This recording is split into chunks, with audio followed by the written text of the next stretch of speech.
Hello students, जैसा कि हमने लास्ट पार्ट में क्लोज्ड पैक्ड स्ट्रक्चर के बारे में पढ़ा था। पहला पढ़ा था हमने क्लोज्ड पैकिंग इन 1 डायमेंशन और दूसरा हमने पढ़ा था क्लोज्ड पैकिंग इन 2 डायमेंशन।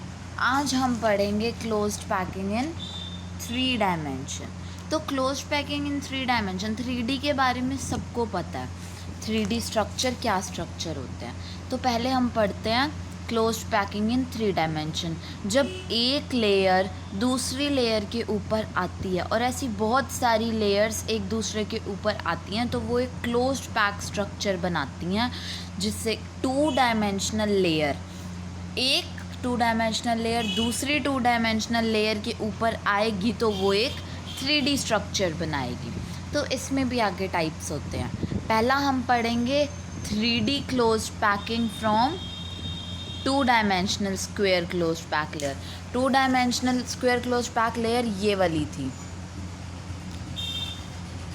नहीं सॉरी ये वाली थी, जिसमें कि हमने करना था, पहला है स्क्वायर क्लोज्ड पैकिंग वाला और दूसरा है हेक्सागोनल क्लोज्ड पैकिंग वाला। तो जब एक स्क्वायर क्लोज्ड पैकिंग लेयर दूसरी स्क्वायर क्लोज्ड पैकिंग लेयर के ऊपर आती है, यानी कि जो ये वाली लेयर है इसके ऊपर एज इट इज़ बहुत सारी लेयर्स और आ जाती हैं एक एक करके, तो वो एक 3D अरेंजमेंट बना देते हैं, जिसको a arrangement, simple cubic lattice form हुआ यहाँ पे ए अरेंजमेंट से।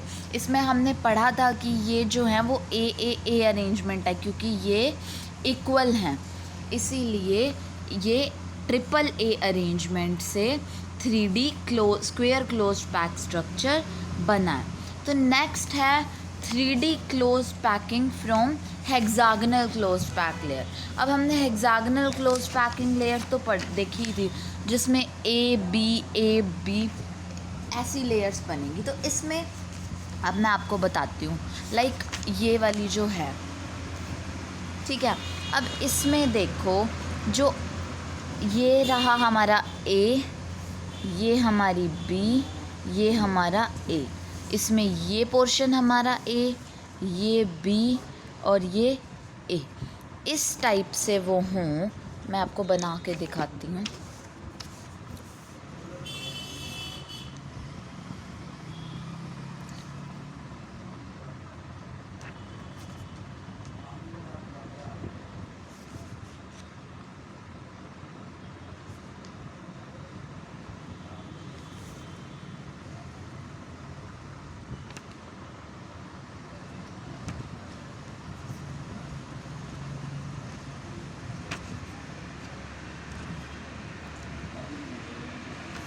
ये हो गई हमारी ए, ये हो गई हमारी बी, और अब हम बनाएंगे दोबारा ए।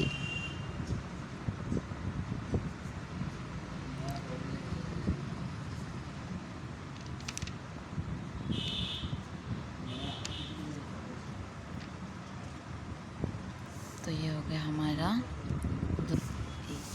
ए लेयर, बी लेयर और फिर ए लेयर। अब इसी के ऊपर हम दोबारा अरेंज करते हैं।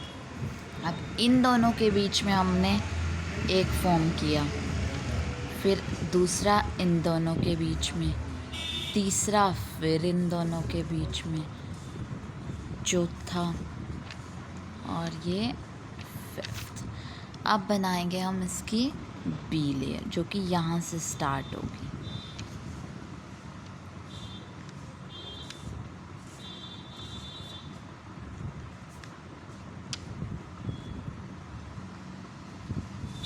यहाँ मैं सिंगल पेन यूज़ कर रही हूँ। जब आप बनाएं तो नीचे वाली लेयर एक पेन से और ऊपर वाली लेयर अलग पेन से बनाएंगे। दोबारा हम बनाते हैं ए लेयर। आई होप आपको इसमें समझ आ रही होगी।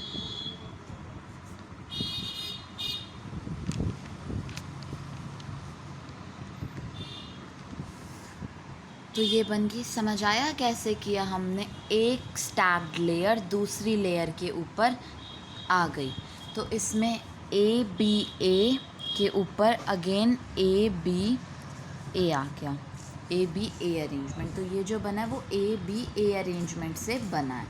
अब हम बात करते हैं इसके अंदर कुछ वॉइड्स क्रिएट होते हैं, यानी कि कुछ खाली स्पेस बनता है। तो सबसे पहले हम बात करते हैं इस स्पेस की। ये जो ट्रायंगल फॉर्म हो रहे हैं,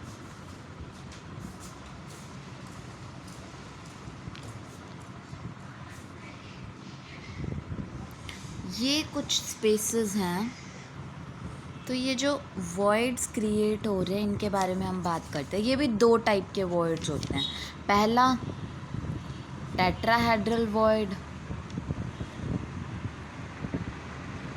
और दूसरा ऑक्टाहेड्रल वॉइड। अब हमें ये कैसे पता चलेगा कि टेट्राहेड्रल वॉइड कौन सा है, ऑक्टाहेड्रल वॉइड कौन सा है? तो हम बात करते हैं हम इस वॉइड की। देखते हैं ये कितने वॉइड से सराउंडेड है।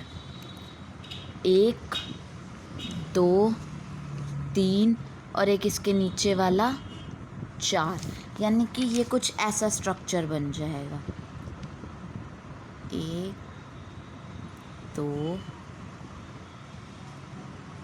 3 और इसके जो ये वाला 4।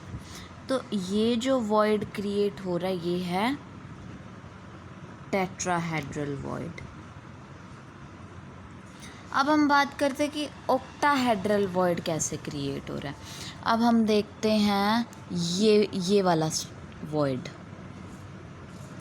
देखते हैं ये कितने उससे सराउंडेड है स्फीयर से। पहला, दूसरा, तीसरा, चौथा, ये अंदर वाला 5वां और ये 6th, यानी ये भी मैं आपको बताती हूँ कैसे।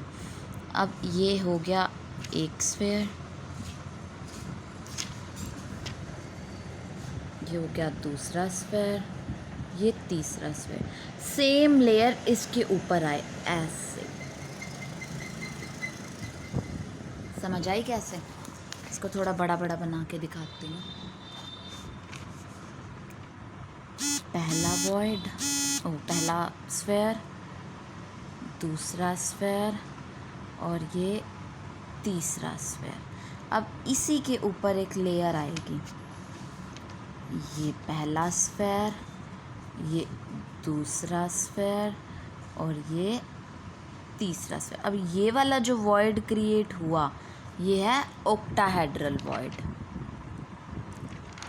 यानी कि जो वॉइड 4 एटम से सराउंडेड होगा वो होगा टेट्राहेड्रल वॉइड, और जो 6 एटम से सराउंडेड होगा वो होगा ऑक्टाहेड्रल वॉइड। मैं इसका शो करती हूँ आपको बुक में। ये देखो, जैसे मैंने आपको बताया था कि ये 3 के ऊपर एक स्फीयर, यानी कि ये जो वॉइड है वो 4 स्फीयर से सराउंडेड है, तो टेट्राहेड्रल वॉइड बन रहा है। अब इसमें क्या है, जो एक लेयर है, ये जो वॉइड है वो 6 स्फीयर से सराउंडेड है, नीचे वाले 3 और ऊपर वाले 3, तो वो हो गया ऑक्टाहेड्रल वॉइड। ये इनकी ज्योमेट्रिकल शेप होगी, टेट्राहेड्रन की और ऑक्टाहेड्रन की। तो जितने number of closed packed spheres होंगे उतने ही नंबर ऑफ ऑक्टाहेड्रल वॉइड्स जो हैं वो जनरेट होंगे।